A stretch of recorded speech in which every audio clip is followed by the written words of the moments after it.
ये खिलाफत जो है, यह हुकूमत जो है, नस्ल बाद नस्ल, बाप के बाद बेटा और बेटे के बाद पोता, इसको हम कभी गवारा नहीं करेंगे।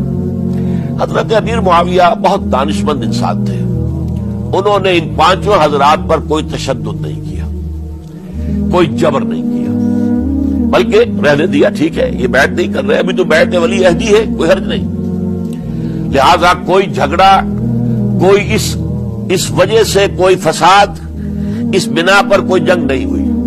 10 साल गुजर गए, यानी 10 साल तक यजीद वली अहद रहा है, 10 साल तक। और इस सिवाय इन 5 बड़ी शख्सियतों के, जो पूरी उम्मत थी, अवामुन नास थे, उन सब ने उसे कबूल किया। यह सूरत हाल अब जब पैदा हुई, जब हजरत अमीर मुआविया का इंतकाल हो गया, यह सन 60 हिजरी है। अब सवाल पैदा हुआ कि वो वली अहदी की बैत अब बैत खिलाफत में मुंतकिल हो जाएगी।